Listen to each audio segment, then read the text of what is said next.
écoutez bien, on va faire une première lecture dans le livre de la Genèse. Première lecture dans le livre de la Genèse au chapitre 19. Genèse 19 et verset 12.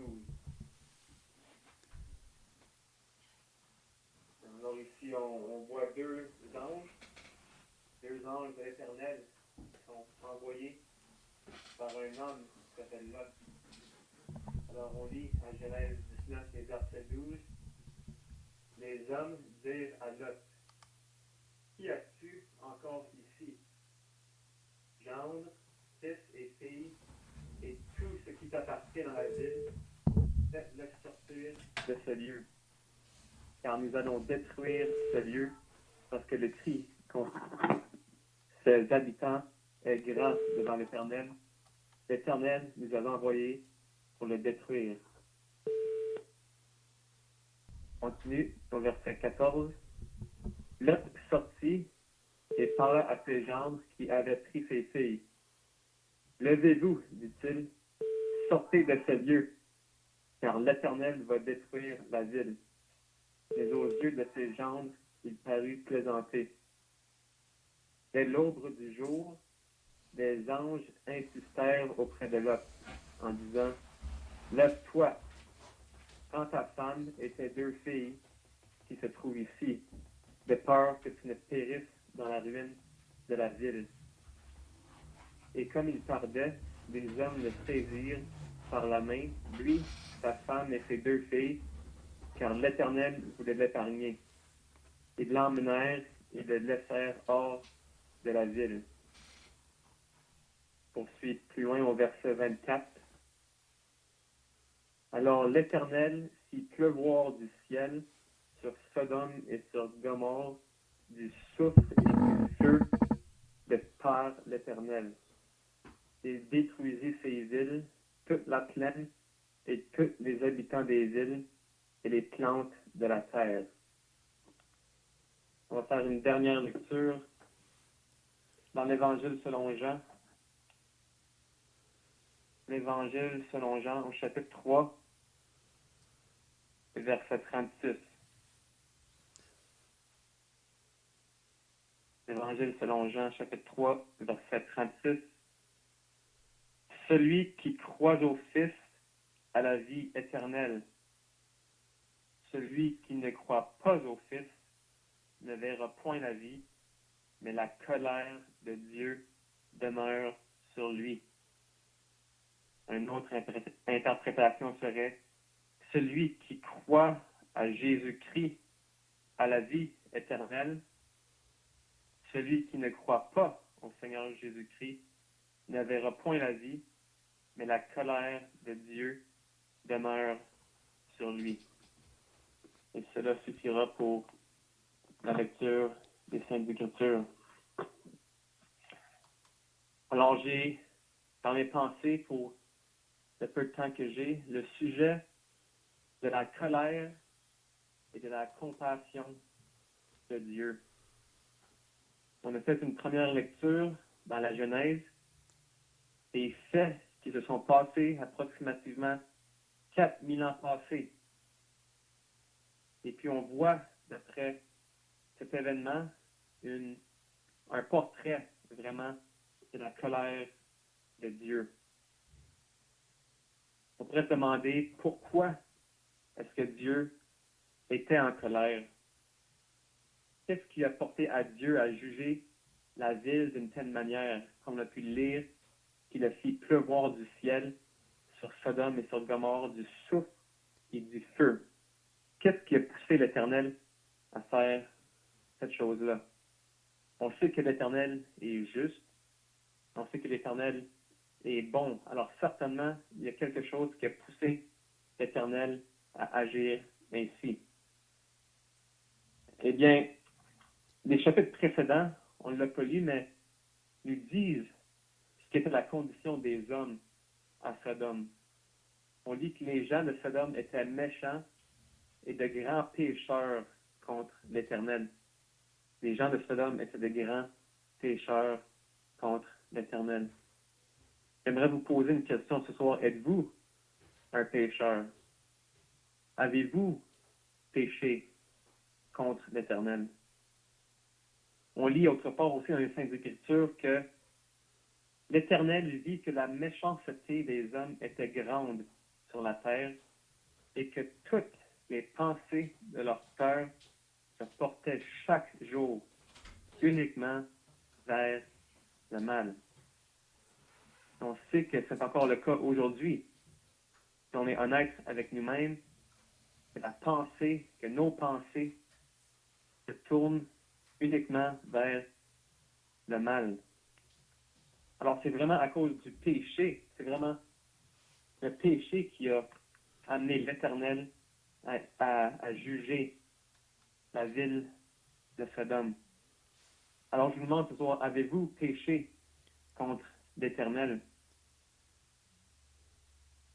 Eh bien, les Écritures nous disent que, effectivement, tout homme ont péché contre l'Éternel. Tous ont péché et sont privés de la gloire de Dieu.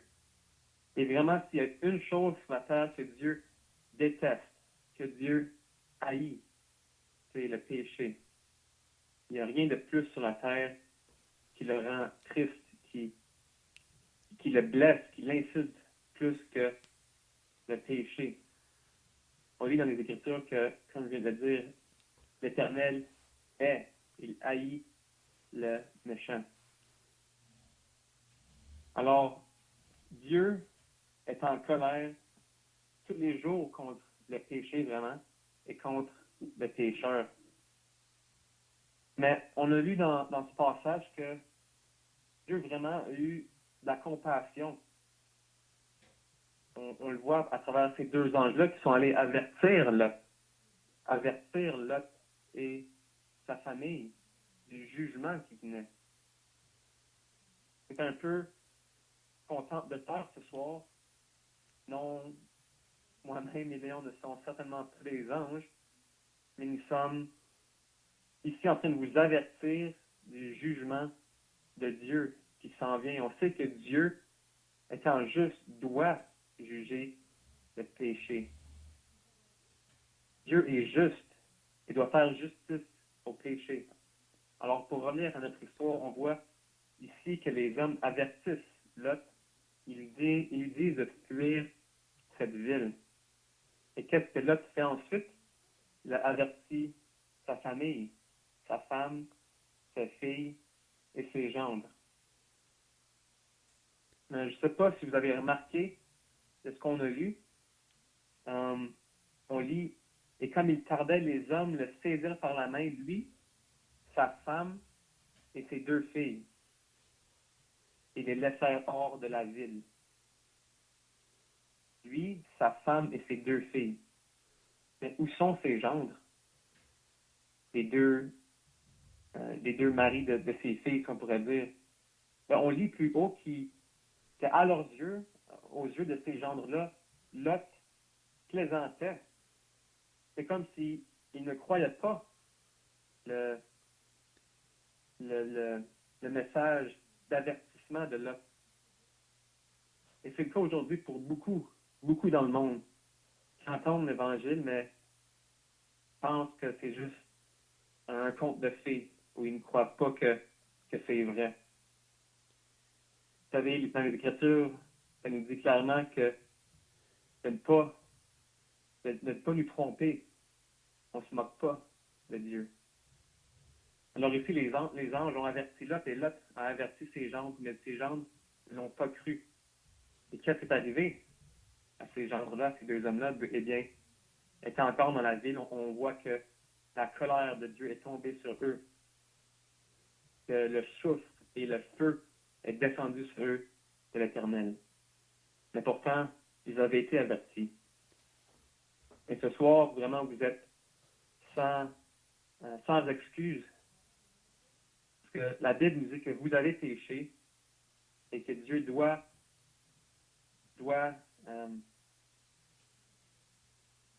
rendre au pécheur vraiment ce qu'il mérite, qui est vraiment sa colère, le jugement qu'on mérite. Mais on peut remercier Dieu de sa compassion. On l'a lu que Dieu voulait épargner Lot et sa famille. Et c'est de même pour vous ce soir. Oui, vous avez péché contre Dieu. Oui, Dieu est en colère contre vos péchés. Et vraiment, il y a une fin terrible pour le pécheur non converti, le pécheur qui ne croit pas au Fils. On l'a lu dans l'Évangile de Jean. Celui qui ne croit pas au Fils ne verra point la vie, mais la colère de Dieu demeure sur lui. Alors ce soir, je ne sais pas à qui que je parle, je ne peux pas vous voir.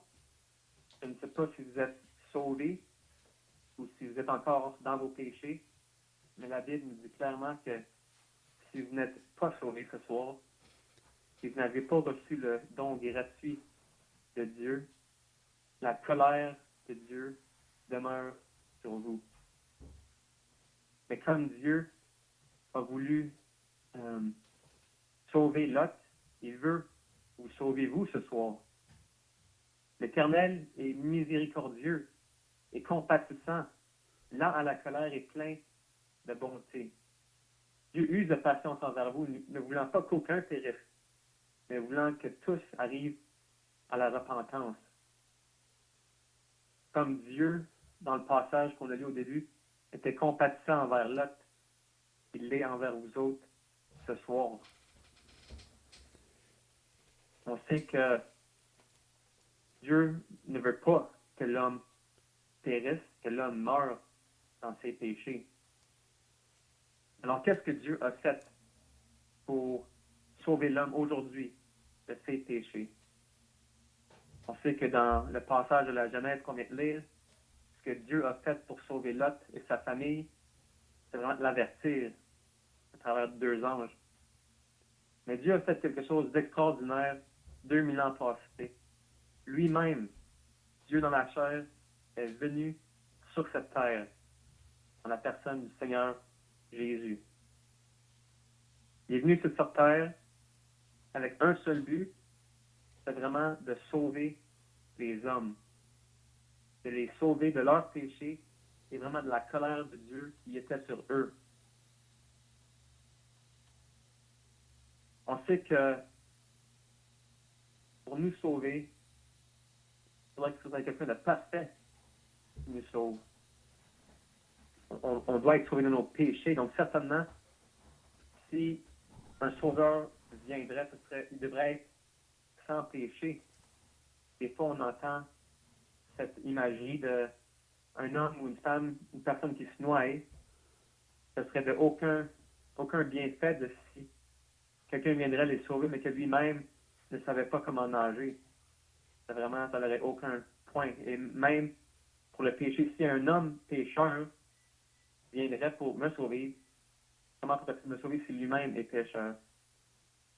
C'est pour ça que Dieu, que le Seigneur Jésus était la personne parfaite pour sauver l'homme de leur péché, parce que lui-même n'avait aucun péché.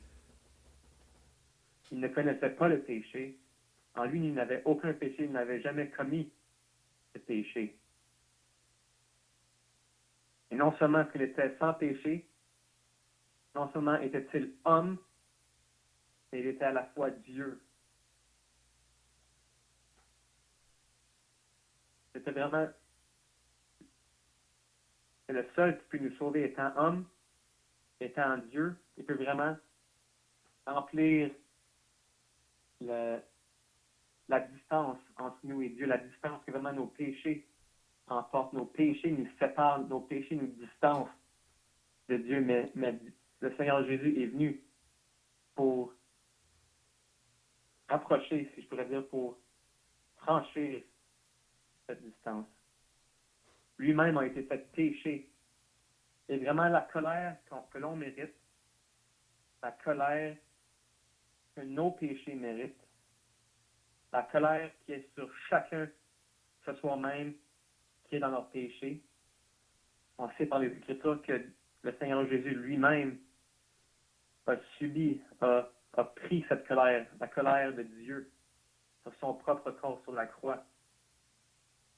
C'est vraiment pour ça que le Seigneur Jésus était sur la croix. C'était vraiment pour prendre sur son propre corps la colère que nous méritons.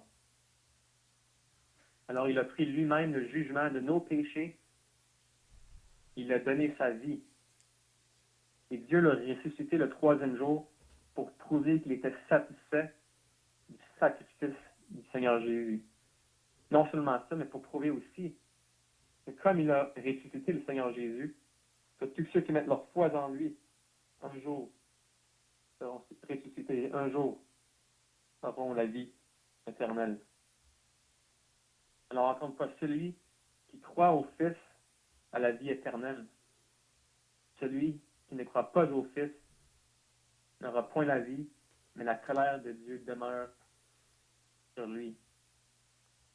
Encore une fois, chers amis, ce soir, ne vous y trompez pas, Dieu déteste le péché. Dieu est en colère contre le péché, et on sait que tous ont péché. Et vraiment, nos péchés nous emmènent vers un endroit, non seulement l'enfer, mais le temps de feu. Ce qui est arrivé sur la ville de Sodome 4000 ans passés, du souffle et du feu qui est tombé sur ces villes-là, c'est vraiment ce qui attend chaque pécheur, chaque homme qui n'ont pas cru au Seigneur Jésus. Mais je peux remercier Dieu que non seulement c'est un Dieu qui est en colère contre le péché, mais c'est un Dieu de compassion. Un Dieu miséricordieux, qui ne veut pas qu'aucun périsse. C'est pour ça qu'il a envoyé son Fils dans le monde pour nous sauver de nos péchés, nous sauver du jugement qu'on mérite, justement de l'étang de feu. Aucun homme n'a besoin d'aller à l'étang de feu parce que le Seigneur Jésus lui-même a porté sur lui, sur son corps, le jugement et la colère de Dieu pour que nous soyons sauvés. Alors encore une fois, est-ce que vous croyez au Seigneur Jésus? Celui qui croit au Fils a présentement la vie éternelle. Celui qui ne croit pas au Fils ne verra point la vie, mais la colère de Dieu demeure sur lui. Alors, chers amis, ce soir, allez-vous répondre à l'appel de l'Évangile? On sait que les deux gendres de Lot n'ont pas répondu à l'appel. Et vraiment, ils sont décédés, ils ont subi la colère de Dieu. Et si vous répondez à l'appel, c'est que vous vous tournez vers le Seigneur Jésus et mettez votre confiance en lui, sachant que lui-même a pris votre colère sur son corps à la croix. Vous seriez sauvés pour toujours. Que Dieu bénisse sa parole. Amen. C'est bien pour la deuxième partie de la réunion. Nous allons lire premièrement dans le psaume 49. Le psaume 49. Et on va lire à partir du verset 2. Psaume 49 et le verset 2. Écoutez ceci, vous tous, peuple. Prêtez l'oreille, vous tous, habitants du monde, petits et grands, riches et pauvres. Ma bouche va faire entendre des paroles sages, et mon cœur a des pensées pleines de sens. Je prête l'oreille aux sentences qui me sont inspirées. J'ouvre mon chant au sang de la harpe. Pourquoi craindrais-je au jour du malheur? Lorsque l'iniquité de mes pères, de mes adversaires m'enveloppe. Ils ont confiance en leurs biens et se glorifient de leur grande richesse. Ils ne peuvent se racheter l'un l'autre, ni donner à Dieu le prix du rachat. Le rachat de leur âme est cher et n'aura jamais lieu. Ils ne vivront pas toujours. Ils n'éviteront pas la vue de la fosse, car ils la verront. Les sages meurent, l'insensé et le stupide périssent également, et ils laissent à d'autres leurs biens. Ils s'imaginent que leurs maisons seront éternelles, que leur demeure subsistera d'âge en âge, eux dont les noms sont honorés sur la terre. Mais l'homme qui est en honneur n'a point de durée. Il est semblable aux bêtes que l'on égorge. Telle est leur voie, leur folie, et ceux qui les suivent se plaisent à leur discours. Maintenant, on va aller dans l'Évangile selon Luc au chapitre 12. L'Évangile selon Luc au chapitre 12 et on va lire à partir du verset 13. J'aimerais de parler de deux hommes riches. Et ces deux hommes riches-là sont morts et n'ont pas été dans le ciel. Donc on va lire à propos de ces deux hommes-là. Vous savez que Jésus a dit que ce sera difficile à un riche d'entrer dans le royaume de Dieu. Donc Luc 12 et le verset 13.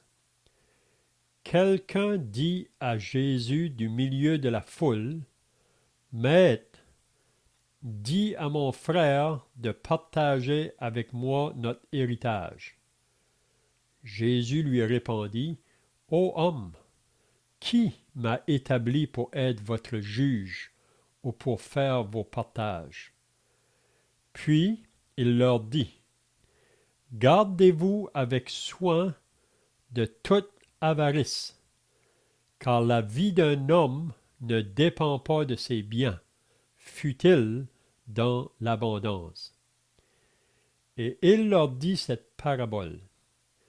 Les terres d'un homme riche avaient beaucoup rapporté. Et il raisonnait en lui-même, disant, « Que ferai-je, car je n'ai pas de place pour serrer ma récolte? Voici, dit-il, ce que je ferai. J'abattrai mes greniers, j'en bâtirai de plus grands. J'y amasserai toute ma récolte et tous mes biens. Et je dirai à mon âme, mon âme, tu as beaucoup de biens en réserve pour plusieurs années.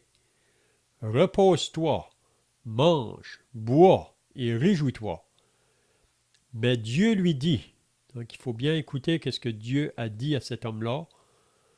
Mais Dieu lui dit, insensé, cette nuit même ton âme te sera redemandée.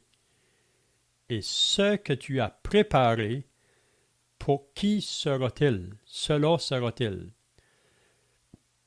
Il en est ainsi de celui qui amasse des trésors pour lui-même et qui n'est pas riche pour Dieu.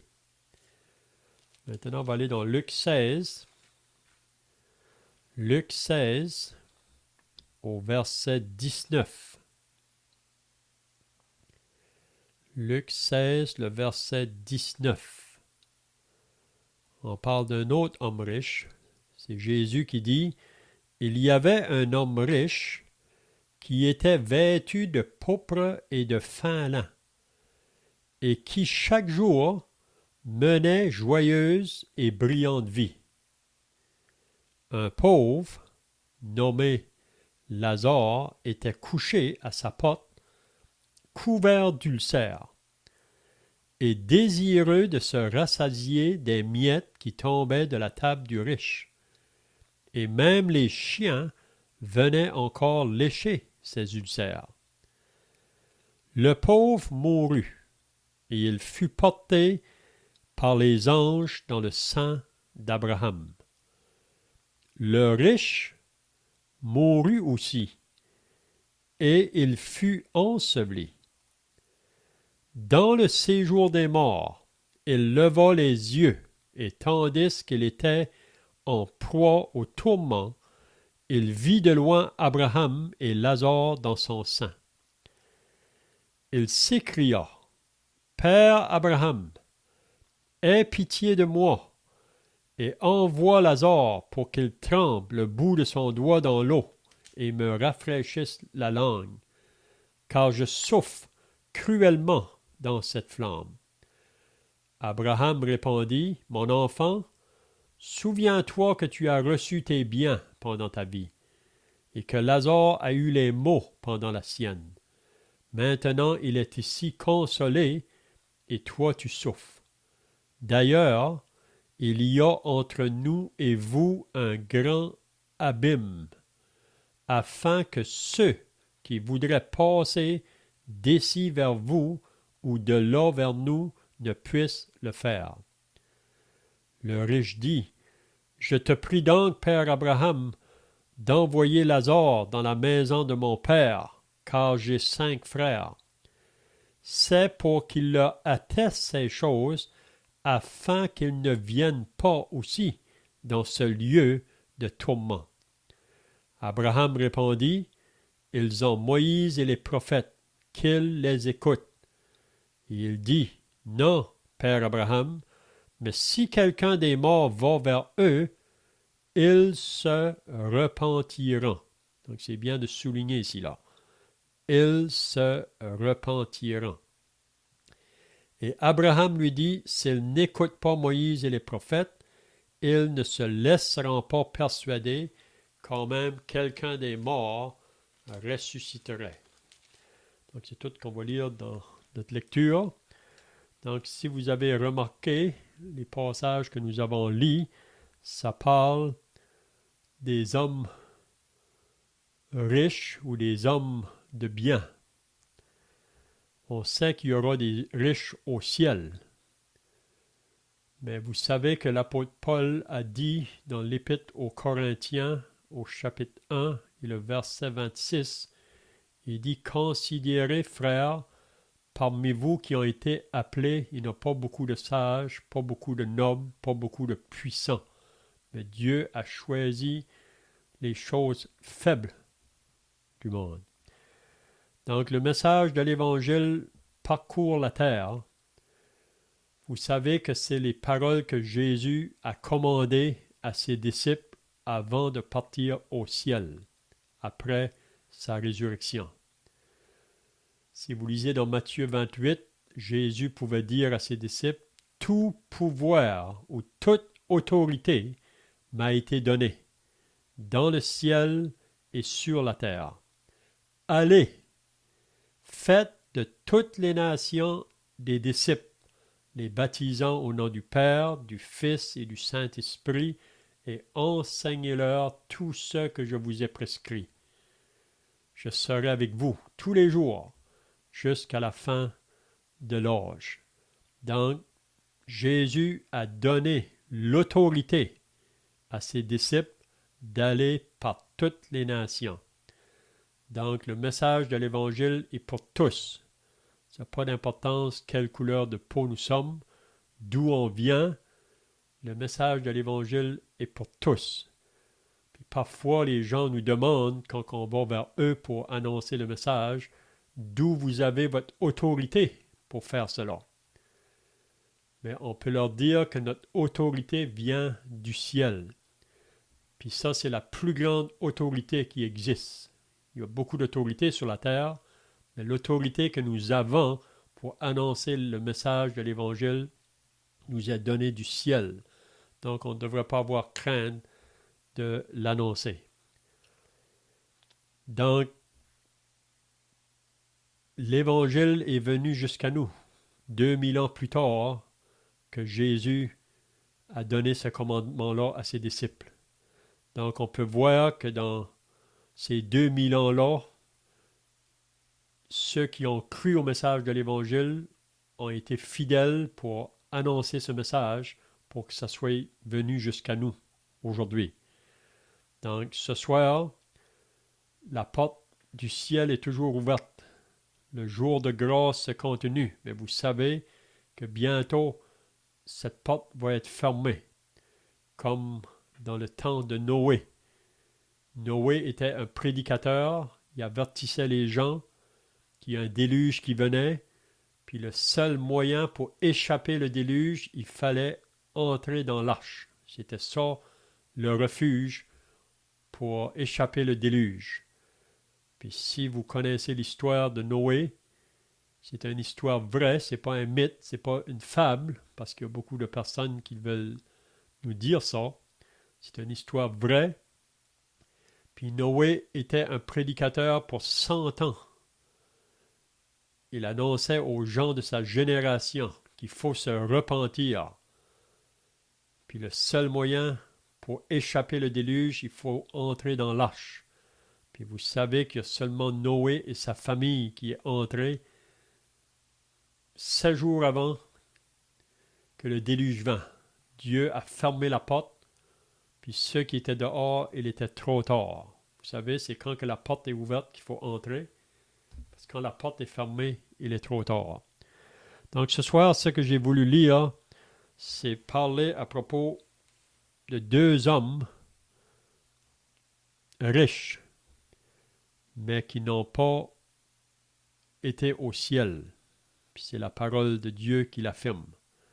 Donc j'ai voulu lire premièrement dans les psaumes, le psaume 49, qui nous parle à propos de ceux qui mettent leur confiance en leurs biens et se glorifient de leur grande richesse. Vous savez que nous vivons dans un monde aujourd'hui, puis on croit que ça a été probablement dans toute l'histoire de l'humanité, l'homme est à la recherche du bonheur, puis la raison, c'est parce qu'il y a un vide à l'intérieur du cœur de l'homme, puis l'homme cherche quelque chose pour combler ce vide. Puis beaucoup pensent que c'est par les richesses que ce vide-là peut être comblé. Peut-être si je vous demandais, est-ce qu'on trouve le bonheur avec les richesses? Vous allez tous dire non. La plupart des gens nous disent non, mais quand on regarde les gens vivre, ils vivent seulement pour ces choses-là. Vous savez, dans la parabole du semeur, quand la semence est tombée dans le 3e terrain, un terrain qui est épineux, Jésus nous dit que ce sont ceux qui entendent la parole, mais en qui les soucis du siècle, les richesses et les plaisirs de la vie les empêchent de croire à la parole et être sauvés.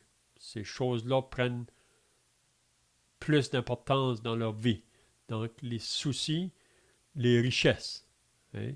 Donc, aujourd'hui, le monde est dirigé avec cette pensée qu'il faut travailler fort, il faut gagner beaucoup d'argent, il faut mettre la famille à l'aise, puis c'est ça vraiment qui apporte le bonheur. Mais c'est faux.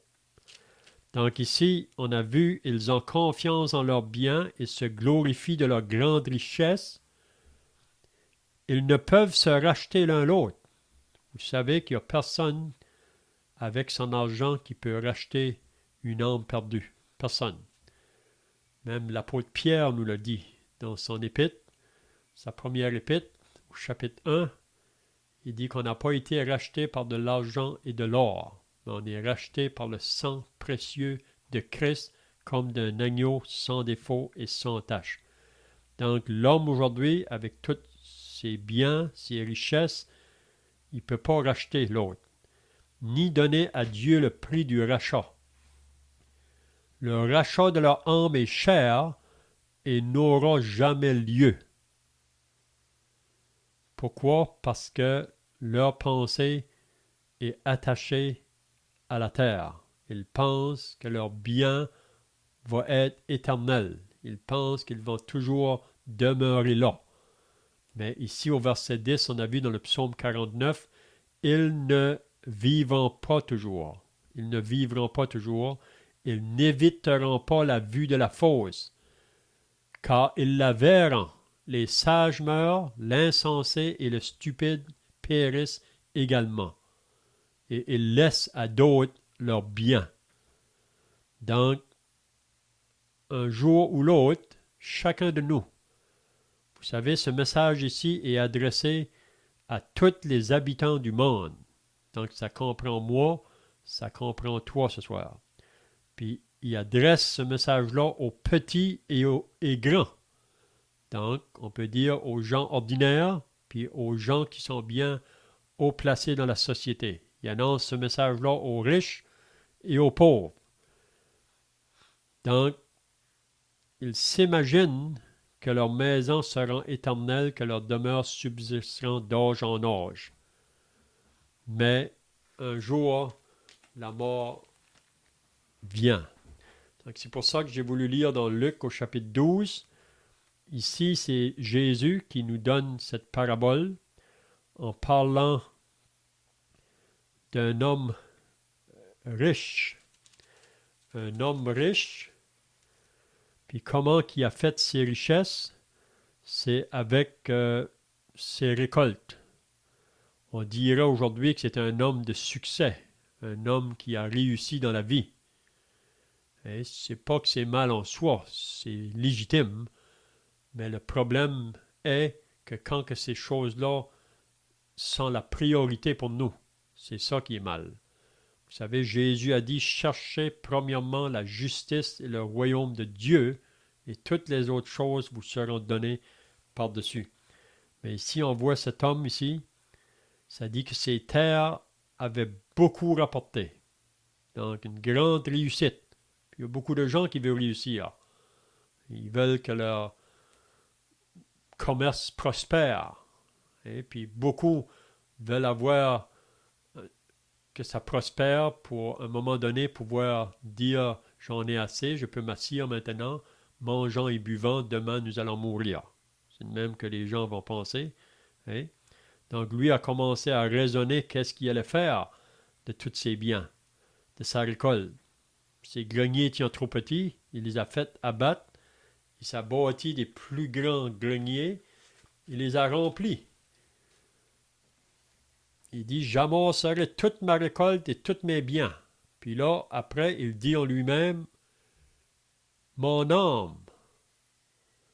Et Jésus a dit, que servirait-il à un homme de gagner tout le monde s'il perdait son âme? Mais lui, ici, il va essayer de satisfaire son âme avec les biens matériels. Il dit, mon âme, tu as beaucoup de biens en réserve pour plusieurs années. Repose-toi, mange, bois et réjouis-toi. Donc, on pourrait dire un homme qui est rendu à sa retraite, qui, pour lui, il voit un grand avenir devant lui, avec beaucoup de richesses. Mais qu'est-ce que Dieu va lui dire ce soir-là? Cet homme-là n'aurait jamais pensé que ce soir-là était son dernier soir. Dieu lui a dit, insensé, tu es fou. Cette nuit même, ton âme va t'être demandée. Et ce que tu as préparé, pour qui sera-t-il? Vous savez, on voit souvent ça dans le monde, des personnes qui ont travaillé toute leur vie pour ramasser des richesses, puis ils meurent, puis c'est les autres vraiment qui vont le dépenser peut-être dans un jour ou dans une année. Donc cet homme-là, qu'est-ce que Jésus dit? Il en est ainsi de celui qui amasse des trésors pour lui-même. Donc il vivait pour ses intérêts. Et c'est ça que Paul dit dans la deuxième épître à Timothée, là, au chapitre 3. Il nous dit que sache que dans les derniers jours, les temps vont être difficiles. Pourquoi? Parce que les hommes seront égoïstes pour soi-même. On vit pour soi-même. Amour de l'argent ou amis de l'argent. Donc, il y a trois choses que les hommes aiment. C'est soi-même, l'argent, puis les plaisirs de la vie. Puis pour beaucoup, c'est ça qui va les apporter dans le jugement de Dieu. Parce qu'ils n'auront pas réalisé qu'est-ce qui était la chose la plus importante. Et Jésus l'a dit, que servirait-il à un homme de gagner le monde s'il perd son âme? Qu'est-ce que ça vaut d'appartenir toutes les richesses, appartenir le monde, si mon âme n'est pas sauvée? Qu'est-ce que ça vaut? Parce que le moment qu'on meurt, on n'apporte rien avec nous. Quelqu'un a dit une fois, quand on meurt, puis on est dans le corbillard, il n'y a pas un U-Haul en arrière pour qu'on puisse apporter nos affaires. Vous savez, la seule chose que l'homme, dans ses péchés, apporte avec lui, ce sont ses péchés. Puis un jour, qu'ils vont être jugés à cause qui a refusé de croire en Jésus. On a lu un autre passage. Donc ici, ce riche qu'on vient de parler, il est mort ce soir-là, puis il n'a pas été dans la présence de Dieu. Ses richesses ont été pour lui sa perte. Donc on voit un autre homme dans Luc 16. Ici, ça parle de deux hommes, un riche et un pauvre. Puis on peut voir ça encore dans la société aujourd'hui autour de nous, dans le monde, le riche et le pauvre. Il nous dit que le riche portait des beaux vêtements. Chaque jour, il menait joyeuse et brillante vie. On peut voir qu'il était aussi en pleine santé. Il manquait de rien. Et si on est riche, on peut avoir ce qu'on veut. Mais il y a une chose qu'on ne peut pas avoir avec les richesses, c'est le rachat de nos âmes. On peut acheter beaucoup de choses. Vous savez que c'est possible de s'acheter un lit, mais ça ne nous donne pas le sommeil. Avec l'argent, on peut acheter beaucoup de choses, mais souvent, ça nous reste vide. Hein? Donc, ce riche ici, il manque de rien. Mais Jésus nous dit qu'il y avait un pauvre qui vivait à côté de lui, probablement son voisin. Mais le riche n'avait pas de temps pour le pauvre. Il ne le voyait pas vraiment, trop préoccupé avec ses richesses, avec ses amis, avec son plaisir. Vous savez, quand on a de l'argent, on a des amis, il y a du plaisir. Hein? On ne pense pas à celui à côté. Même le pauvre, ça dit, aurait voulu manger les miettes qui tombaient de sa table. Donc, il aurait voulu manger les restants que le riche jetait de sa nourriture. On voit que le riche ne lui donnait pas, mais le pauvre aurait voulu avoir ces miettes-là pour se nourrir. Donc, on voit que le riche ne fait pas de cas de lui. Même ça dit que le pauvre était malade. Il y avait des ulcères. Les chiens venaient de temps en temps lécher ses ulcères. Mais le jour est arrivé. Le jour arrive où la mort vient. Vous savez, qu'on soit riche, qu'on soit pauvre, qu'on soit sage ou insensé, qu'on soit grand ou petit, dans ce monde, le jour de la mort va venir. Job nous dit que la mort est le rendez-vous de tous les vivants. C'est un rendez-vous qu'on ne peut pas canceller. Vous savez, souvent, on a des rendez-vous à aller à certaines places, on peut appeler pour dire on va remettre ça un autre jour.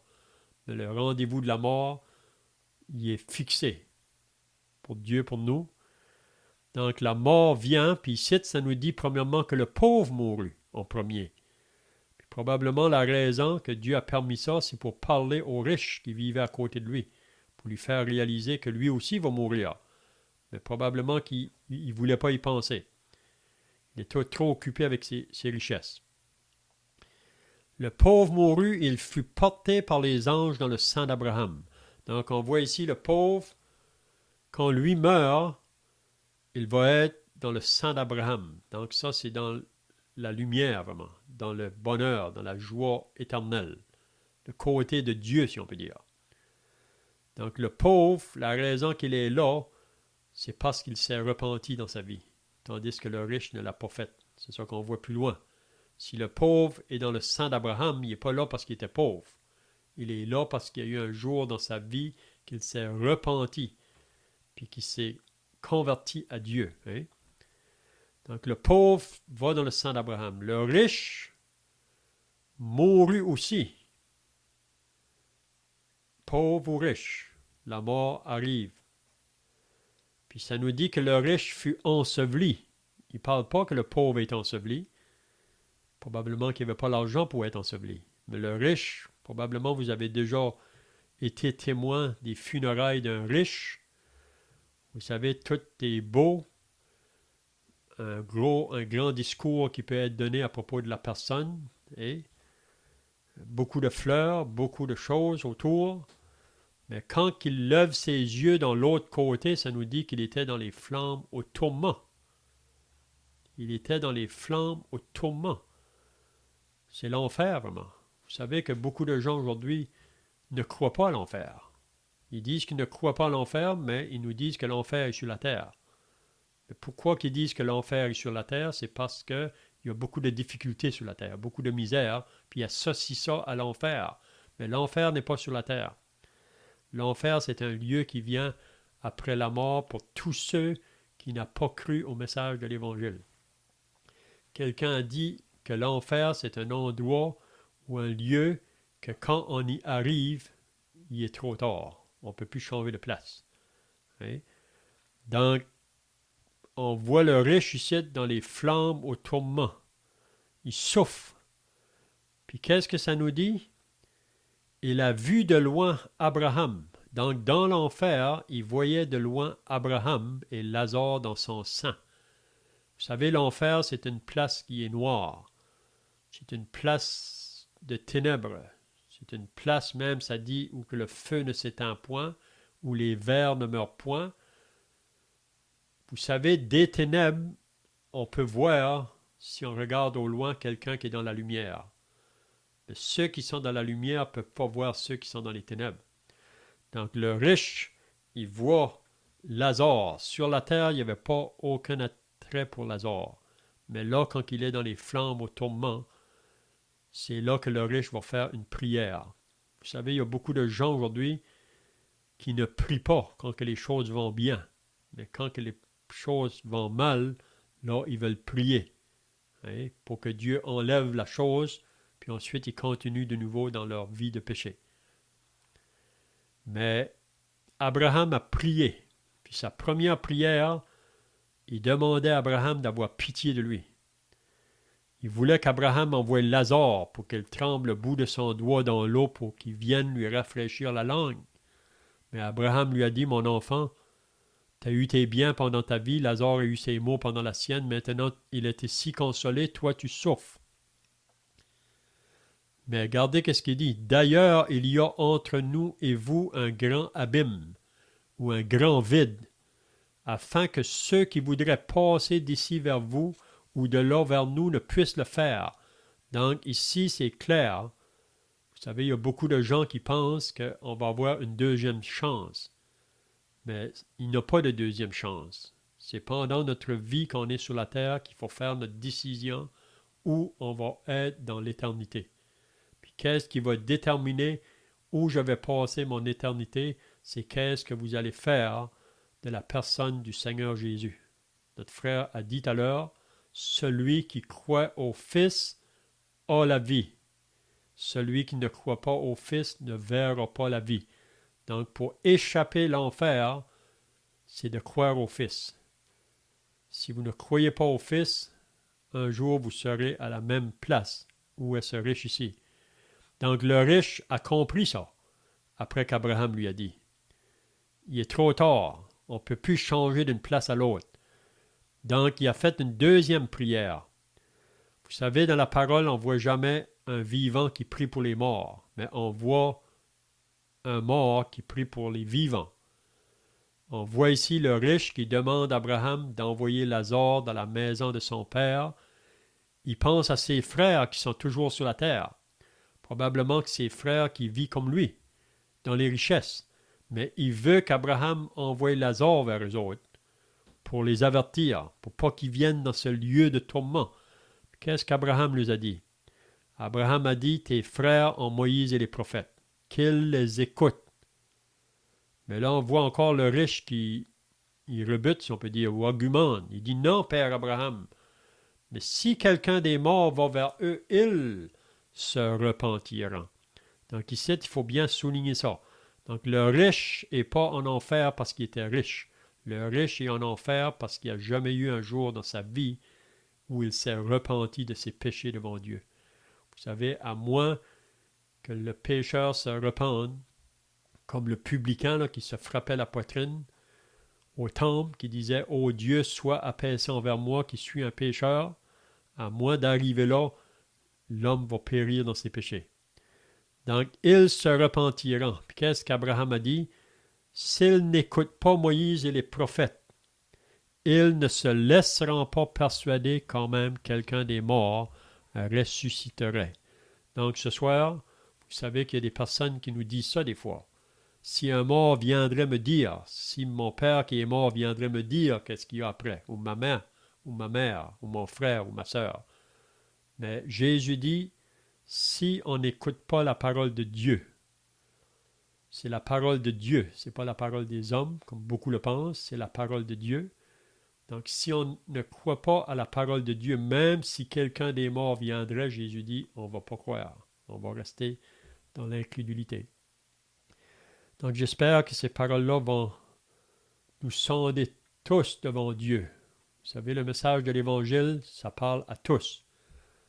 Puis, le Seigneur Jésus appelle encore ce soir à la repentance et à la foi en lui-même. Son œuvre qu'il a accomplie sur la croix, c'est la seule œuvre qui peut laver vos péchés, vous donner le pardon de vos péchés. Donc, on va terminer par la prière, puis ensuite, on peut chanter 2 couplets d'un cantique. Donc, on termine par la prière. Notre Dieu et notre Père, on reconnaît que tu es saint, que tu es juste, que tu es pur, que tu es dans les cieux, dans le trône, et que tes yeux sont ici-bas sur tout homme.